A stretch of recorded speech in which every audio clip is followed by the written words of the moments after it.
السلام علیکم ورحمۃ اللہ وبرکاتہ۔ بسم اللہ الرحمن الرحیم۔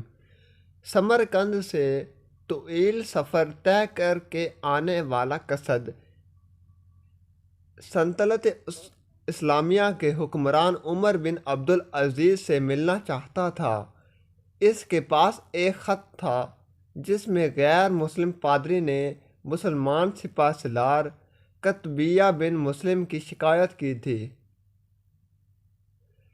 پادری نے لکھا تھا، ہم نے سنا تھا کہ مسلمان جنگ اور حملے سے پہلے قبول اسلام کی دعوت دیتے ہیں۔ اگر دعوت قبول نہ کی جائے تو جزیہ دینے کا مطالبہ کرتے ہیں۔ اگر کوئی ان دونوں شرائط کو قبول کرنے سے انکار کرے تو جنگ کے لیے تیار ہو جاتے ہیں، مگر ہمارے ساتھ ایسا نہیں کیا گیا اور ہم پر راتوں رات اچانک حملہ کر کے ہمیں مفتی کر لیا گیا۔ یہ خط سمرقند کے سب سے بڑے پادری نے سلطنت اسلامیہ کے فرمانروا عمر بن عبدالعزیز کے نام لکھا تھا۔ دمشق کے لوگوں سے شہنشاہ وقت کی قیام گاہ کا معلوم کرتے کرتے وہ قصد ایک ایسے گھر جا پہنچا کہ جو انتہائی معمولی اور خستہ حالت میں تھا۔ ایک شخص دیوار سے لگی سیڑھی پر چڑھ کر چھت کی لپائی کر رہا تھا اور نیچے کھڑی ایک عورت گارا اٹھا اٹھا کر اسے دے رہی تھی۔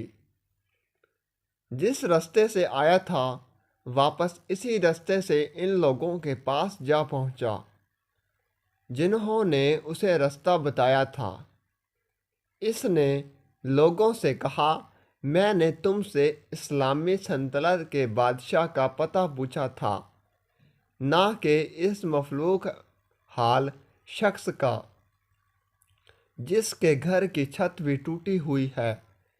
لوگوں نے کہا، ہم نے تجھے پتہ ٹھیک ہی بتایا تھا، وہی حاکم وقت عمر بن عبدالعزیز کا گھر ہے۔ قاصد پر مایوسی چھا گئی اور بے دلی سے دوبارہ اسی گھر پر جا کر دستک دی۔ جو شخص کچھ دیر پہلے تک لپائی کر رہا تھا وہی اندر سے نمودار ہوا۔ قاصد نے اپنا تعارف کروایا اور خط عمر بن عبدالعزیز کو دے دیا۔ عمر بن عبدالعزیز نے خط پڑھ کر اسی خط کی پشت پر لکھا، عمر بن عبدالعزیز کی طرف سے سمرقند میں تعینات اپنے عامل کے نام قاضی کا تقرر کرو جو پادری کی شکایت سنے۔ مہر لگا کر خط واپس قاصد کو دے دیا۔ سمرقند لوٹ کر قاصد نے خط کا جواب اور ملاقات کا احوال جب پادری کو سنایا تو پادری پر مایوسی چھا گئی۔ اس نے سوچا، کیا یہ وہ خط ہے جو مسلمانوں کے اس عظیم لشکر کو ہمارے شہر سے نکالے گا؟ انہیں یقین تھا کاغذ کا یہ ٹکڑا انہیں کوئی فائدہ نہیں پہنچا سکے گا، مگر کوئی اور رستہ بھی نہ تھا۔ چنانچہ خط لے کر ڈرتے ڈرتے امیر لشکر اور حاکم سمرقند قطبیہ بن مسلم کے پاس پہنچے۔ قطبیہ بن نے خط پڑھتے ہی فوراً ایک قاضی کا تعینات کر دیا جو اس کے اپنے خلاف سمرقندیوں کی شکایت سن سکے۔ قاضی نے پادری سے پوچھا، کیا دعویٰ ہے تمہارا؟ پادری نے کہا، قطبیہ بن نے بغیر کسی پیشی اطلاع کے ہم پر حملہ کیا، نہ تو اس نے ہمیں اسلام قبول کرنے کی دعوت دی اور نہ ہی ہمیں کسی سوچ بچار کا موقع دیا۔ قاضی نے قطبیہ کو دیکھ کر پوچھا، کیا کہتے ہو تم اس دعوے کے جواب میں؟ کتبیہ نے کہا، قاضی صاحب، جنگ تو ہوتی ہی فریب اور دھوکہ ہے۔ سمرقند ایک عظیم ملک تھا۔ اس کے کرب و جواد کے کم تر ملکوں نے نہ تو ہماری کسی دعوت کو مان کر اسلام قبول کیا تھا اور نہ ہی جزیہ دینے پر تیار ہوئے تھے، بلکہ ہمارے مقابلے میں جنگ کو ترجیح دی تھی۔ سمرقند کی زمینیں تو اور بھی سرسبز و شاداب اور زوروار تھیں۔